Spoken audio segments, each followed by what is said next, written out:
ఒకసారి ఈ వీడియో చూడండి. స్క్రీన్ మీద కనిపిస్తున్న ఈ కట్టడాలను చూస్తుంటే ఏదో హాలీవుడ్ సైన్స్ ఫిక్షన్ సినిమా సెట్టింగ్లా ఉంది కదూ. కానీ ఇది సినిమా కాదు, రియాలిటీ. చైనా నిర్మించిన రియల్ మెగా ప్రాజెక్ట్స్ ఇవి. ప్రపంచంలోనే అతిపెద్ద, అత్యంత కష్టమైన కట్టడాల గురించి మాట్లాడుకుంటే ఒకప్పుడు అందరికీ అమెరికా లేదా యూరప్ దేశాల ప్రాజెక్టులు మాత్రమే గుర్తొచ్చేవి. కానిప్పుడు టైం పూర్తిగా మారిపోయింది. ఈరోజు చైనా నిర్మిస్తున్న మెగా ప్రాజెక్టులను చూసి అమెరికాకు చెందిన టాప్ ఇంజనీర్స్ కూడా నోరెళ్లబెడుతున్నారు.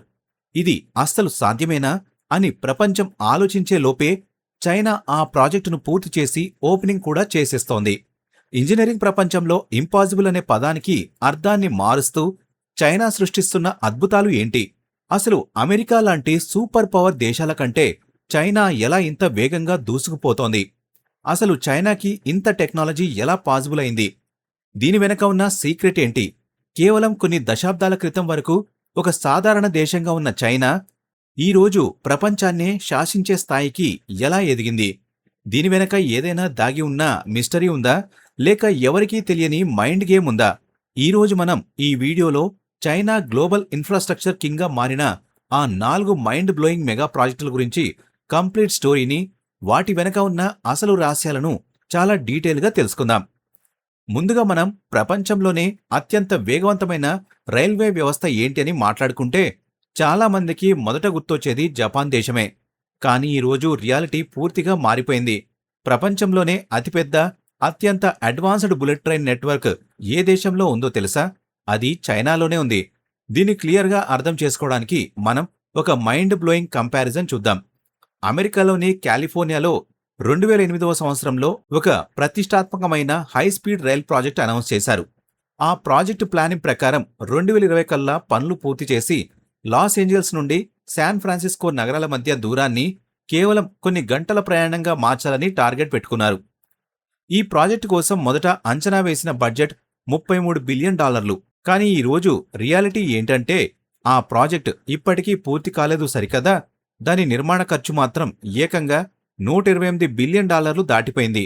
అయినా ఆ ట్రాక్పై ట్రైను ఎప్పుడు పరిగెడుతుందో అమెరికా ప్రభుత్వానికే క్లారిటీ లేదు. కానీ సరిగ్గా అదే 2008వ సంవత్సరంలో చైనా తన మొట్టమొదటి హైస్పీడ్ రైలును బీజింగ్ మరియు తియాన్జిన్ నగరాల మధ్య అధికారికంగా ప్రారంభించింది. అక్కడ నుండి చైనా వేగం ఏ రేంజ్లో ఉందంటే ఈరోజు చైనా ఏకంగా 45,000 కిలోమీటర్ల కంటే ఎక్కువ పొడవైన హైస్పీడ్ రైల్ నెట్వర్క్ను నిర్మించి ప్రపంచ రికార్డు సృష్టించింది. ఈ డిస్టెన్స్ ఎంత భారీగా ఉంటుందో తెలుసా? మన భూమి చుట్టూ ఉండే ఈక్వేటర్ లైన్ పొడవు కంటే కూడా ఇది చాలా ఎక్కువ. అంటే ఈ ట్రాక్స్ అన్నిటినీ ఒకే లైన్లో ఉంచితే భూమిని చుట్టేయవచ్చు. చైనాలో నడిచే ఈ సరికొత్త బుల్లెట్ ట్రైన్స్ కేవలం నార్మల్ స్పీడ్తో కాకుండా గంటకు 350 నుండి 420 కిలోమీటర్ల టాప్ స్పీడ్తో దూసుకుపోతాయి. ఈ స్పీడ్ ఎంత ప్రమాదకరమైనదో అర్థం చేసుకోవాలంటే మన దేశంలో ఒక చివర నుండి ఇంకొక చివరకు కేవలం 3 లేదా 4 గంటల్లోనే ప్రయాణం పూర్తి చేయవచ్చు. ఇక్కడ అసలైన ఇంట్రెస్టింగ్ ట్విస్ట్ మరియు ఇంజనీరింగ్ సీక్రెట్ ఏంటంటే అమెరికా లాంటి డెవలప్డ్ కంట్రీలో కేవలం ఒకే ఒక్క కిలోమీటర్ హైస్పీడ్ రైల్ ట్రాక్ వేయడానికి అయ్యే ఖర్చుతో చైనా ఏకంగా 5 కిలోమీటర్ల పొడవైన ట్రాక్ను చాలా ఈజీగా నిర్మించేస్తోంది. చైనా ఇంజనీర్లు ఈ నెట్వర్క్ కోసం -40 డిగ్రీల విపరీతమైన చలి ఉండే మంచు పర్వతాల నుండి తీవ్రమైన ఎండలు ఉండే గోబీ ఎడారి ఇసుక తిన్నెల వరకు అన్ని రకాల కఠినమైన ప్రదేశాలలో మైండ్ బ్లోయింగ్ టెక్నాలజీతో ఈ ట్రాక్లను విజయవంతంగా వేసేశారు. సాధారణ మనుషులు కనీసం అడుగు పెట్టడానికి కూడా భయపడే 100 అడుగుల లోతైన లోయల మీదుగా ఈ బుల్లెట్ ట్రైన్స్ ఈరోజు ఎంతో సేఫ్గా, ఎలాంటి వైబ్రేషన్స్ లేకుండా పరిగెడుతున్నాయి.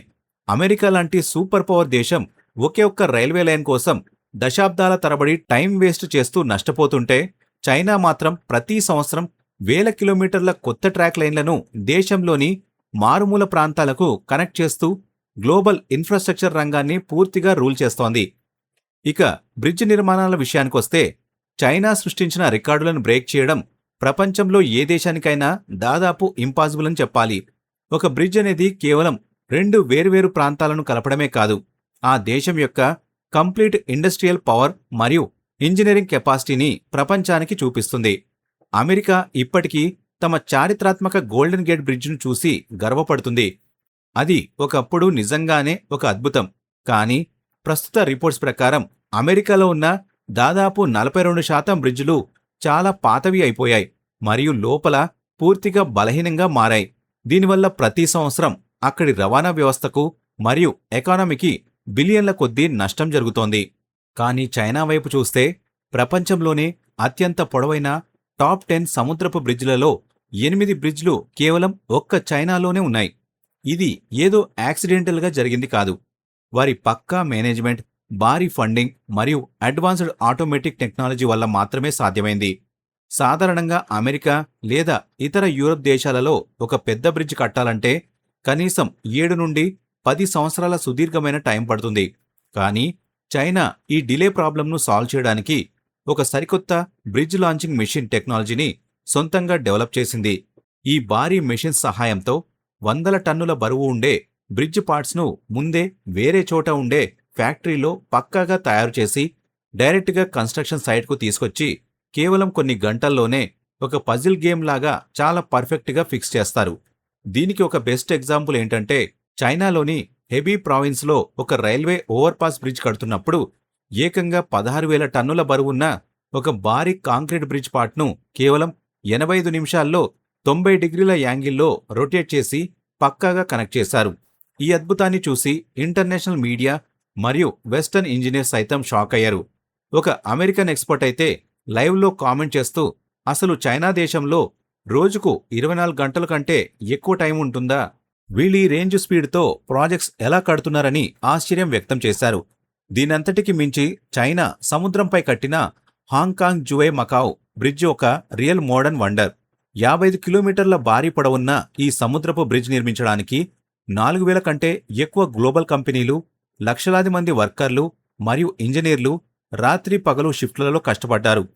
ఈ బ్రిడ్జ్ స్ట్రక్చర్ ఎంత స్ట్రాంగ్గా డిజైన్ చేశారంటే ఒకవేళ 3 టన్నుల బరువున్న ఒక భారీ కార్గో షిప్ వచ్చి హై స్పీడ్తో ఈ బ్రిడ్జ్ పిల్లర్ను బలంగా ఢీకొట్టినా లేదా తీవ్రమైన భూకంపాలు మరియు అతిపెద్ద సునామీలు వచ్చినా కూడా ఈ కట్టడానికి ఒక చిన్న స్క్రాచ్ కూడా పడదు. కనీసం 120 సంవత్సరాల వరకు దీనికి ఎలాంటి డ్యామేజ్ లేదా రిపేర్ రాకుండా దీని మెటీరియల్ క్వాలిటీని మెయింటైన్ చేశారు. నెక్స్ట్ వచ్చేసరికి హాంకాంగ్ జువై మకావ్ ఈ మెగా ప్రాజెక్టులోనే ప్రపంచాన్ని అత్యంత భయపెట్టిన, అదే సమయంలో ఆశ్చర్యపరిచిన ఒక ప్రమాదకరమైన పార్ట్ ఉంది. అదే సముద్రం అడుగున నిర్మించిన అండర్ వాటర్ టనెల్.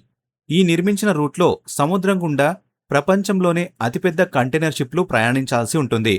కాబట్టి అక్కడ బ్రిడ్జ్ ఎత్తు పెంచడం కంటే సముద్రం అడుగు భాగం నుండి టనల్ వేయడమే కరెక్ట్ ఆప్షన్ అని చైనా ఇంజనీరింగ్ టీం డిసైడ్ అయింది. దీనికోసం సముద్రం లోపల 6.7 కిలోమీటర్ల పొడవైన ఒక భారీ టన్నల్ను ప్లాన్ చేశారు. ఈ టనల్ను సముద్రం అడుగున ఎలా కట్టారో వింటే ఎవరికైనా మైండ్ బ్లాక్ అవ్వడం ఖాయం. చైనా ఇంజనీర్లు మొదట సముద్రం బయట ల్యాండ్ పైన 33 భారీ కాంక్రీట్ ట్యూబ్స్ లాంటి భాగాలను విడివిడిగా తయారు చేశారు.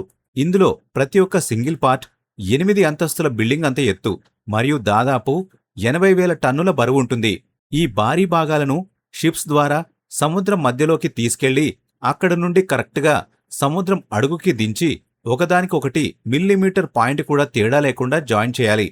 ఈ ప్రాసెస్ ఎంత కష్టమైనదంటే సముద్రంలో భారీ అలలు మరియు తుఫాను వస్తున్నప్పుడు ఊగిపోతున్న ఒక పెద్ద షిప్ మీద నిలబడి ఒక చిన్న సూది రంధ్రంలో దారి ఎక్కించడం ఎంత ఇంపాసిబులో ఈ పని అంతకంటే 100 రెట్లు కష్టం. కేవలం 5 సెంటీమీటర్ల చిన్న పొరపాటు జరిగినా కూడా సముద్రపు నీరు హై ప్రెషర్తో లోపలికి వచ్చేసి మొత్తం ప్రాజెక్టుతో పాటు అక్కడ పనిచేసే 100 మంది ప్రాణాలను ప్రమాదంలోకి నెట్టేస్తుంది. మొదట్లో వెస్టర్న్ ఎక్స్పర్ట్స్ ఈ ప్లాన్ చూసి తీవ్రంగా ఎగతాళి చేశారు. ఇది అస్సలు ప్రాక్టికల్ కాదు, ఒకవేళ ఎలాగోలా కట్టినా కూడా ఇది కొన్ని ఏళ్లలోనే సముద్రపు ఒత్తిడికి కూలిపోతుందని స్టేట్మెంట్స్ ఇచ్చారు. కానీ చైనా ఇంజనీర్లు కంపోజిట్ ఫౌండేషన్ ట్రీట్మెంట్ అనే ఒక అడ్వాన్స్డ్ కెమికల్ పద్ధతిని కనిపెట్టారు. దీని ద్వారా సముద్రం అడుగున ఉండే అత్యంత మెత్తటి బురద మట్టిని ప్రత్యేక టెక్నాలజీతో గ్రానైట్ రాయిలా గట్టిగా మార్చేసి బేస్మెంట్ రెడీ చేశారు. అయితే 2017లో కన్స్ట్రక్షన్ జరుగుతున్న సమయంలో ఒక పెద్ద ప్రమాదం జరగబోయింది. సముద్రపు అంతర్గత నీటి ప్రవాహం ఒక్కసారిగా ఊహించని విధంగా పెరగడంతో టనల్ యొక్క 2 భారీ భాగాలు జాయింట్ అవ్వాల్సిన ప్లేస్ నుండి 3 సెంటీమీటర్లకు పక్కకు జరిగాయి. అక్కడున్న సిచ్యువేషన్ ప్రకారం 1 నిమిషం ఆలస్యమైనా ఆ భారీ భాగాలు సముద్రపు నీటి వేగానికి కొట్టుకుపోయి మొత్తం ఇన్వెస్ట్మెంట్ నాశనమైపోయేది. కానీ చైనా సొంతంగా డెవలప్ చేసిన సాఫ్ట్వేర్ మరియు డైనమిక్ హైడ్రాలిక్ సిస్టమ్ కేవలం 15 నిమిషాల రికార్డ్ టైంలో ఆ భారీ బరువును బ్యాలెన్స్ చేసి మళ్లీ పాత కరెక్ట్ పొజిషన్కు తెచ్చి లాక్ చేసింది.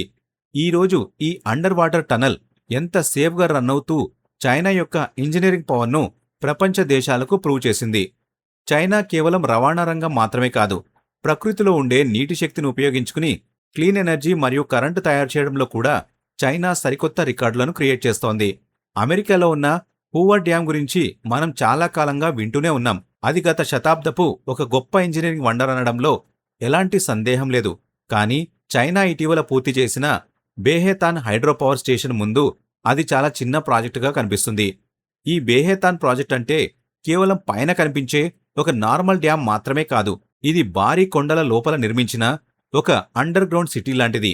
అవును, ఈ ప్రాజెక్టు కోసం చైనా ఇంజనీర్లు పెద్ద పెద్ద కొండలను లోపలి నుండి పూర్తిగా తొలిచేసి ఏకంగా 217 కిలోమీటర్ల పొడవైన అండర్ గ్రౌండ్ రూమ్స్, ల్యాబ్స్ మరియు కనెక్టింగ్ టన్నల్స్ నిర్మించారు. ఈ దూరం ఎంత పెద్దదంటే 300 ఎంపైర్ స్టేట్ బిల్డింగ్స్ ను ఒకదానికొకటి నిటారుగా నిలబెడితే ఎంత పొడవు ఉంటుందో అంత అంతర్గత స్పేస్ ను వీళ్లు క్రియేట్ చేశారు. దీని లోపల ఉన్న మెయిన్ పవర్ జనరేషన్ హాల్ పొడవు 438 మీటర్లు మరియు ఎత్తు 90 మీటర్లు ఉంటుంది. అంటే ఈ ఒక్క అండర్ గ్రౌండ్ హాల్ లోపల ఏకంగా 13 పెద్ద సైజ్ బోయింగ్ 737 విమానాలను చాలా ఈజీగా పార్క్ చేయవచ్చు. ఇక ఎలక్ట్రిసిటీ ప్రొడక్షన్ విషయానికొస్తే ఈ ఒక్క డ్యాం అమెరికాలోని హూవర్ డ్యాం కంటే ఏకంగా 3 రెట్లు ఎక్కువ కరెంటుని ప్రతి సంవత్సరం ఉత్పత్తి చేస్తుంది. కేవలం ఈ ఒక్క ప్రాజెక్టు ద్వారానే చైనాలోని లక్షలాది ఇళ్లకు మరియు భారీ ఇండస్ట్రీలకు నిరంతరంగా పొల్యూషన్ లేని క్లీన్ ఎనర్జీ అందుతోంది.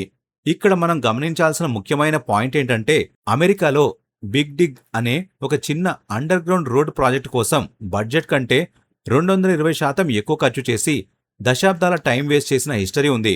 కానీ చైనా మాత్రం ఇంత భారీ మరియు ప్రమాదకరమైన హైడ్రోపవర్ స్టేషన్ను ఎలాంటి బడ్జెట్ లాస్ లేకుండా అనుకున్న టైం కంటే ముందే పూర్తి చేసి ప్రాజెక్టు మేనేజ్మెంట్లో తమకు సాటి ఎవరూ లేరని నిరూపించింది. చూశారుగా, కేవలం కొన్ని దశాబ్దాల కాలంలోనే చైనా తన రోడ్లు, బ్రిడ్జ్లు, టనల్స్ మరియు డ్యామ్స్ ద్వారా ప్రపంచ దేశాలన్నిటినీ ఎలా దాటేసిందో.